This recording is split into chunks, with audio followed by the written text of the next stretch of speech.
Hey guys, JH, welcome to Practice Tee. Okay, following on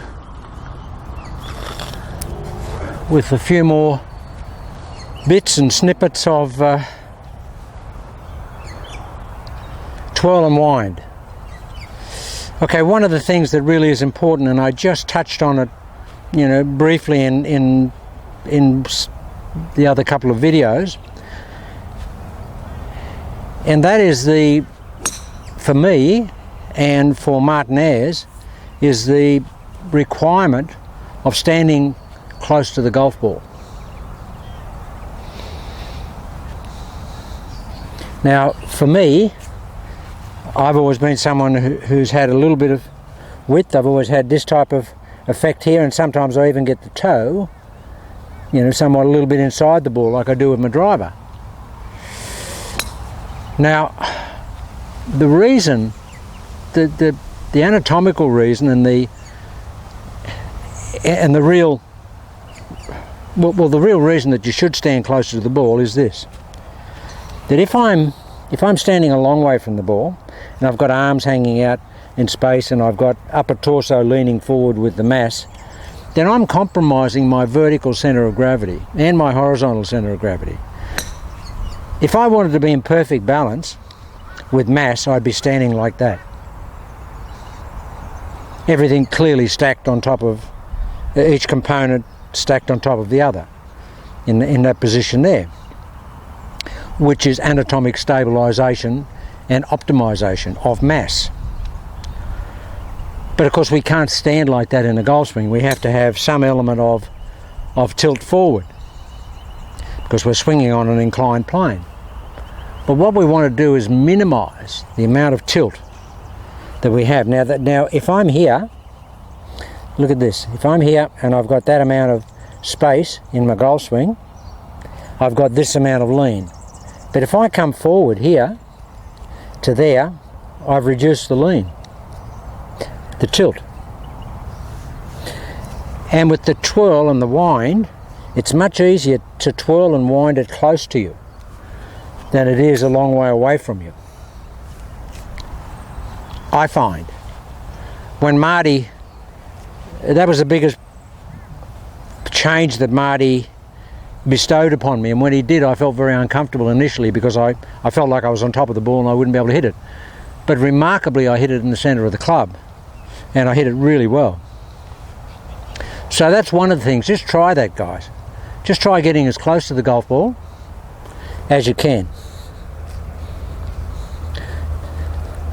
Actually overdo it a little bit till you get the feeling. Just stand here for a couple of minutes and actually get the club outside the ball, so you think, wow, I'm really close to the ball here. But get the feeling of being close to it and take away the anxiousness of being close to it. Just try that. And then with the club outside, after you've got that anxious feeling, just move back so the club is just center of the golf ball here. Now, it is daunting when you first do it, no question about it. Quite daunting. But if you're on a practice fairway, just hit a few shots. It doesn't matter where they go. We're trying to ingrain something, to instill something, to learn something. So it doesn't matter where it goes. But to have the feeling. You've got to give stuff up, guys, to gain stuff. Now, the other thing is, which we've touched on before, is that once we've established the twirl, and remember, guys, it's a feeling and an intent. It won't look like that in the golf swing, but it will feel like that for all intents and purposes as a feeling. Well, for me, I just feel that I've got the twirl here. I just keep it on, and it's in my normal golf swing. Keep it on, keep it on, keep it on, keep it on. And I want to keep it on over here as a feeling. So that's it. You've got to keep that on. And I was just saying to my buddy here, Clint, who's my cameraman a lot of the time, he's got tour driver swing speed and ball speed. He's probably 170 mile an hour ball speed, 117 mile an hour club head speed. So he's got a lot of speed, and he's always been very flippy. Comes in, he'll hit the biggest, 4 on the left that you can hit, or out to the right, because he comes in and when he's trying to release it, or when the release happens, it's a very sloppy release and a very inconsistent release. Now we had him yesterday afternoon, just like off the bat, within 5 minutes he was just smashing it in the ball flight. Like, he's always a really hard right to left player. But he had none. He was just hitting it dead straight with a little peel off fade. Just absolutely amazing ball flight. Fantastic. And yeah, so for him, and I just had to keep hammering him, saying, look, it's not about hitting the golf ball. The good thing about this is it takes away, well, it should take away all the thought processes and all requirements and anxiousness of hitting the golf ball. We're not trying to hit the golf ball. We're only trying to do one thing, and it's not hit that golf ball. It is not hit that golf ball. All it is, the one thing is, we're going to twirl the club and keep twirling it. And what happens as a consequence of that is that the ball does get hit eventually. But you're not trying to do that. That is a resultant effect. And that's what you've got to take on board. It is a resultant effect. We're not trying to do it. It happens. And if we can just take that out of the equation, guys, out of the mental thought process of trying to actually put the club on the ball, because that does so many harmful things to a golf swing. The guys like Christy O'Connor Junior and even Christy O'Connor Senior. Well, Christy O'Connor Senior was the guy, but I mean, the ball just got in the way. He never thought about hitting the golf ball. He just swung it, and the ball got in the way. Harry Varden was the same. Okay, they were going, but you know, Christy O'Connor was 50s and 60s, and Varden was way back. But the principle there was, guys, they weren't trying to hit the golf ball. They were trying to swing the golf club, and the ball was getting in the way. But they were doing it with conventional type processes. Although there was a lot of wind in Harry Varden's swing, because those guys were reverse loaders. Now, to reverse load it, you've got to have a little bit of wind to start with. You have to have that, Abe Mitchell and those guys, which is where Marty picked up the wind from. So that was very much there.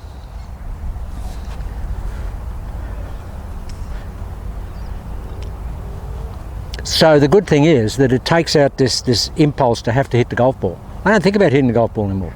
I'm hardly even aware of it anymore.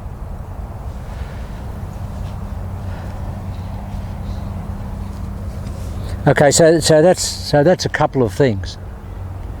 Now the other thing is, or one of the other things, is that, and Marty has a great drill. He's calling it activate the lat and give it some. And it's basically this. He does a drill, or not a drill, he actually hits balls. He'll go here, and he'll hit the ball, and he'll go like that. Yes. Like that. And there's a video of his on YouTube where he does it. Now what that does, guys, is that gets the trail, shoulder and vertical axis moving out there.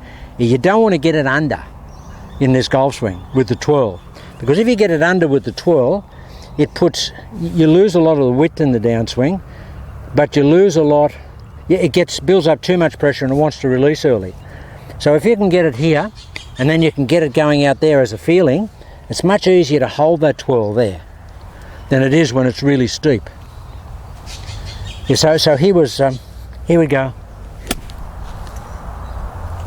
like that.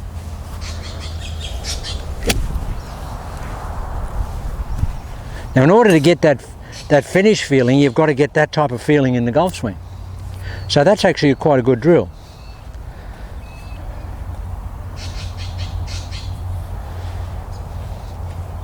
Now, we just want to take it in stages, so just go and try and stand closer to the ball.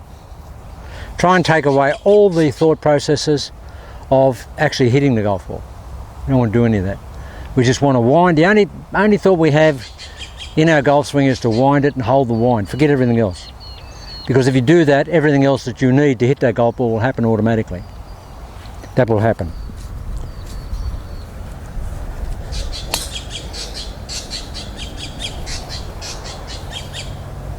There it is. And of course, guys, we're trying to hit it with the toe. Well, with the toe into the ground. You won't, but that's the feeling. The more you can get that feeling, the more we'll get that effect, which is that effect. See, it's crazy. I mean, everybody in a golf swing normally wants to come in here and rotate the arm this way. We're not trying to do that. We're trying to rotate the arm this way. I had some videos a few years ago on my website called Reverse Rotation Golf Swing. It's exactly that. That was the thought process I had through the ball. That's the feeling. You don't look like that, but that's the feeling. It's a reverse rotation. So think about that, guys. If you want to hit some shots and just reverse rotate it here as a feeling. That's probably a really good good thought process. So you'll know when you've got a fair bit of twirl, you'll finish like that, with a bit of twirl still in it. If you've thrown the twirl away, you'll finish like this.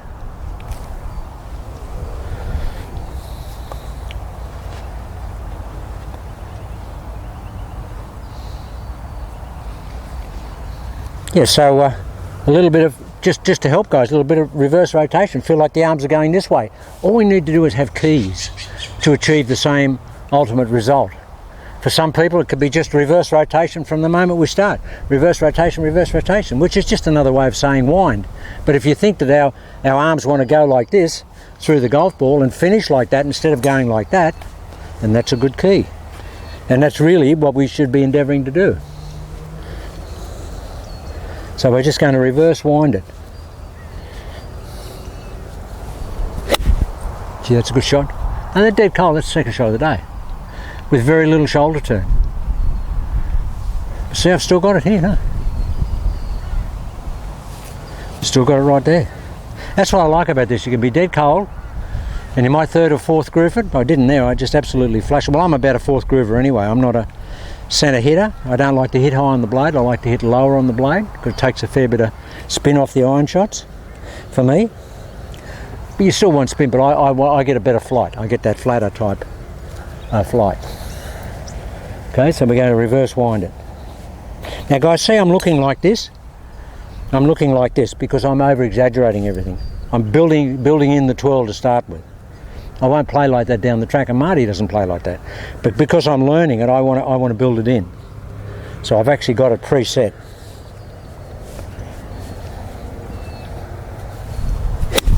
See, that's a good shot. And a little tiny little golf swing. It's just perfect golf shot, right beside the other ball. Windy again today here, guys, as it always is.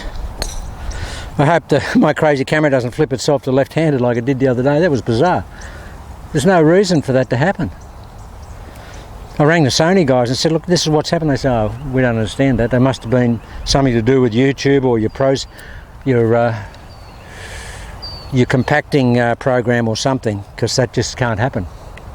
But I've got to say, guys, when I see myself swinging left-handed, I've got good tempo. It's amazing how all left-handers always have great tempo. I played with Bob Charles years and years ago, and I'll never ever forget. It lived in my mind and my memory and my soul. The flow of his golf swing. He never looked like he was hitting the golf ball. Richard Green, the Australian guy, is exactly the same. And if you look at great left-handed players, they've always got that beautiful flow and rhythm. And it's amazing, when I look at my golf swing, I've never had good flow and rhythm, but when I looked at my golf swing the other day in that reverse imaging, I couldn't believe that. Actually, maybe it's just a visual thing because we're not used to seeing it that way, but I thought my rhythm was great, much better. Yeah, so that's why it was flipped over, guys. I've changed it back over. Subsequent to that, I just rendered it. Okay, here we go. So we're going to try and reverse wind it.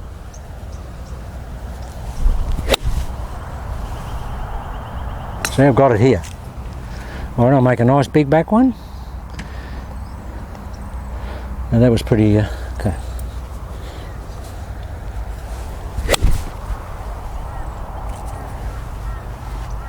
It's called Killertown. Not Killaton, Killertown.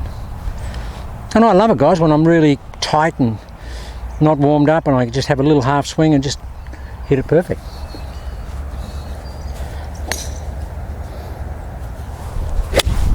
And perfecter. So you've always got this here. You'll know when you're holding the wind and you're finishing here.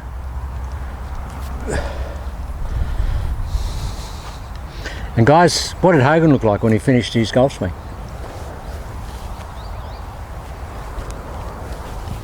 That's what Hogan looked like, didn't he? You don't think he had wine in his golf swing? You bet he did. You bet he did. Whew, did he ever. Alright, now put a good one on it, James. Big wine.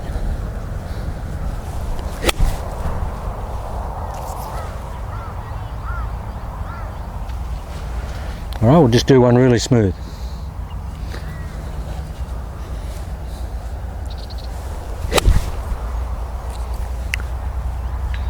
Okay guys, that's just a little bit for today.